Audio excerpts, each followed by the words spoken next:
I just found out my spouse cheated. What now? I'm going to give you a step-by-step guide, and please follow these steps so you don't cause yourself more harm.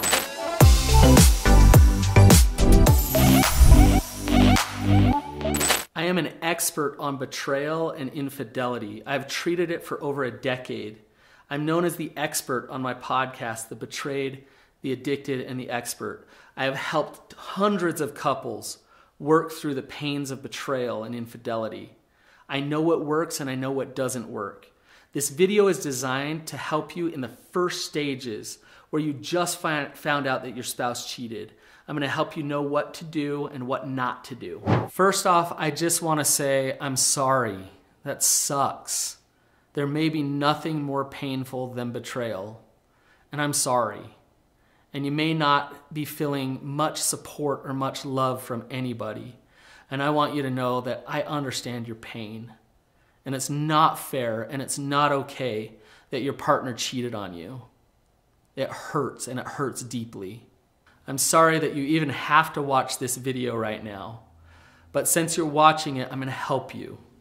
So one of the things that I want you to understand are some of the automatic responses to betrayal that happen that aren't very helpful.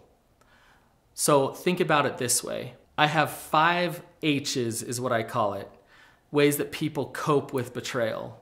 1, they'll hover over their spouse.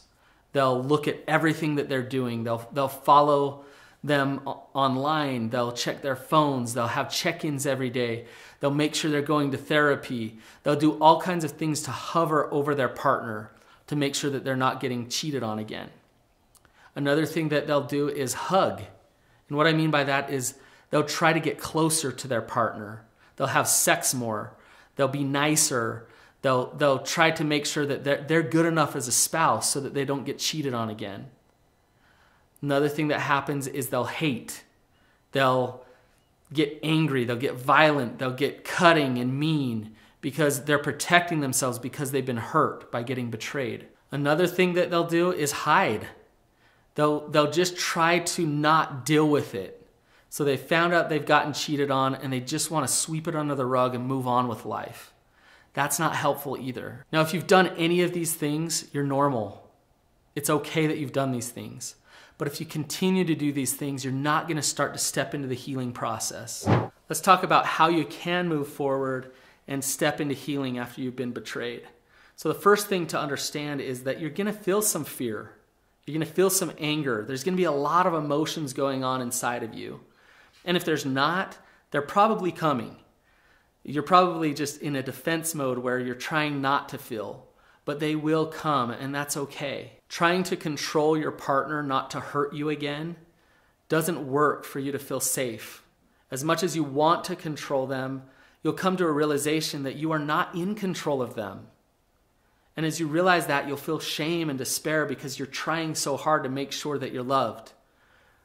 Your recovery is about letting go and about getting strong yourself and learning how to move forward, whether your partner chooses to stay in a relationship with you or not. Wanting to get close to your partner after betrayal is a normal reaction. It's a fear-based reaction. You want connection to happen out of love, not fear. So if you're clinging to your partner because you're worried you're going to get hurt again, you got to stop that behavior and work on yourself so that you can create some trust and safety in the relationship if your partner is willing to do that work. Your spouse could react in many different ways after telling you that they betrayed you. They could do a really good job at holding space and supporting you in your process of healing. Or they could do the opposite. They could turn the tables, attack you, lie to you even more, and blame you for the things that have happened. However they respond, it does matter, but however they respond, it doesn't take away the fact that you have the ability to move forward and get healthy regardless of them. I'm going to share with you the do's and the don'ts of what needs to happen right after you've been betrayed. But before I do, remember to subscribe to my channel. Do expect to want to hover, hug, hate, and hide. Expect to want to do that. But here's the don't. Don't hover, hug, hide, and hate, because it leads you back to that place of fear and control. Do get support. Now I know what happens. Your partner comes to you and says, don't tell anybody about this. Now that I told you, you don't have a right to tell everybody else because this is my issue. I'm the one that cheated. I'm the one that did this. So don't go tell your mom. Don't tell your sister. Don't tell your friend because I'm embarrassed. Well, guess what? You getting betrayed and you getting cheated on, it's now your issue. This happened to you. This is an experience in your life. So I tell you to actually think about who you get support from. Some people will be toxic and some people will be loving and helpful. Don't go to the people that will be toxic and judgmental and gossipy. That's not helpful. Go to the people that can hear your story, validate your pain, hold space for you, and push you to be healthy yourself. Don't isolate.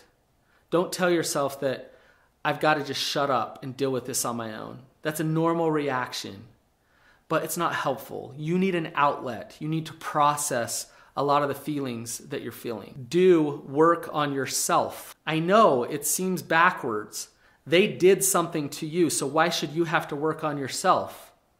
But the fact of the matter is this horrible thing that's happened in your life is now an opportunity for growth for you. So it's not your fault. You're not the one that cheated. You're not the one that caused this. They did this. But now it's time for you to self-reflect.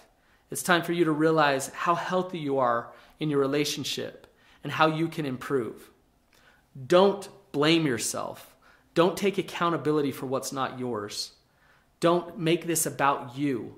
This is about them, what your partner did. So I know those things seem like they contradict each other, but they don't. You can still work on yourself and not blame yourself at the same time. Do get professional help from a specialist who understands betrayal trauma. Don't get just any help. Many therapists have no idea what they're talking about and no idea what they're doing when it comes to infidelity and betrayal. So seek out the right help. Find specialized help. You'll know if you find it because that person will be able to speak to your pain, give you tools to help you work through that pain, and help you along the healing process. Do expect honesty going forward in your relationship. That's a boundary that you can have, that you value honesty and trust in a relationship. And so that's what you'll need from your partner. Don't dig for unnecessary details about the affair. Those unnecessary details are you just wanting more control over what's happening. Asking what their size is, what color of hair do they have, what restaurants did they go to. All of those things are details that aren't that important.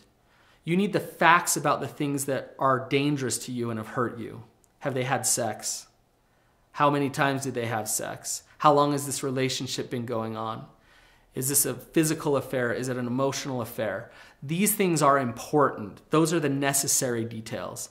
Don't dig for the ones that aren't necessary because it'll just cause you more triggers. Do take some space if you need it. Really, take some time for yourself. Focus on your own self-care. Help yourself be as healthy as you possibly can be and to feel as good as you possibly can feel despite the pain. Don't talk yourself out of self-care and tell yourself that it's selfish or that you're not worth it. Give yourself that space. You need it right now. Do check out my courses. I have 2 courses, Healing After Your Heart's Been Shattered and Helping Her Heal After Shattering Her Heart. Those courses together help you navigate healing after betrayal has happened. Don't stay isolated, stuck, and sad, but actually move forward. If this video was helpful, then click on the link below and you can find my course there.